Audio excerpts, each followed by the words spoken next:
dites, vous aimez les pommes? Oh, merci, j'adore les pommes, c'est gentil. Alors tant mieux, parce que ça va vous consoler d'avoir perdu votre reine. Et maintenant, c'est qui la pomme dans l'histoire? Boum! La pomme de René donne à la mâchoire qui tombe.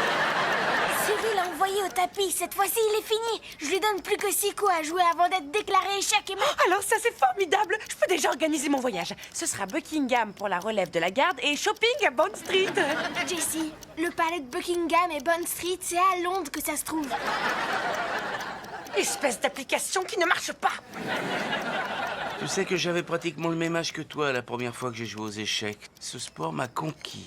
Tu vois, je t'avais bien dit que c'était du sport, les échecs. Seulement, j'avais ma famille qui était extrêmement exigeante par rapport à mes études. Alors j'ai pris la décision de partir. Depuis, je n'ai plus vu ma mère et mon cœur est plus lourd que sa mousse à la framboise. Au point de vue cuisine, elle n'était pas très douée. Elle est bien triste, votre histoire. Vous devriez aller voir votre famille. Mais c'est pour ça que je participe à ce tournoi. Si je gagne le voyage, je pourrai rentrer faire la paix avec mes parents. C'est là que tout va se jouer. Zuri a pris son roi au piège et tout ce qu'il lui reste à faire, c'est de mettre la dame dans la bonne case. Vous croyez au miracle? Hein? Échec et mat? Vous croyez aux fins prévisibles, attendues et sans surprise? Clément Bourlet, le grand expert, a encore gagné. Adios, Paris. Je suis vraiment désolée, Jessie. Non, ça fait rien. Je sais que t'as fait de ton mieux. En fait, elle m'a laissé gagner la partie. Quoi? T'as fait exprès de perdre? Elle a saboté son jeu pour qu'un vieux monsieur puisse retourner voir sa famille. Vous avez une fillette formidable. Merci beaucoup, Zuri. Au revoir. Bon voyage!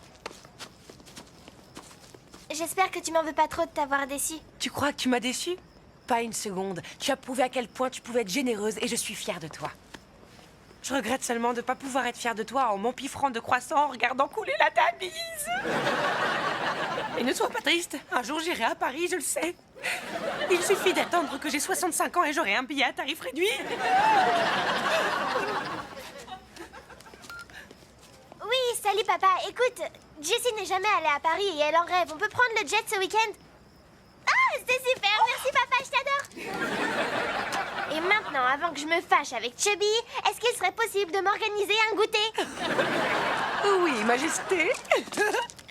Oh, ça va, chérie? Tu t'es fait des nouvelles copines? Elles adorent les sportifs dans mon genre. C'est cool. En fait, c'est lui le grand vainqueur du tournoi. Merci de m'avoir sorti de cellule et d'avoir expliqué la situation aux officiers. Et merci encore pour cette clochette. Je vous en prie. Et que ce soit bien clair, tout ce que Bertrand souhaite doit être exaucé. D'ailleurs, puis-je suggérer un petit massage de cette mystérieuse marque sous votre plante des pieds? Bonne idée. Ça, c'est cruel et absolument immonde. À propos de choses immondes, comme vous dites, il se trouve que j'ai un oignon monumental qui ressemble un peu à Barbara Streisand. Il faudra lui apporter une attention particulière. Bon, j'espère que vous avez bien compris la leçon. Oui, ça on a compris. On ne doit plus jamais se laisser emporter par notre imagination galopante.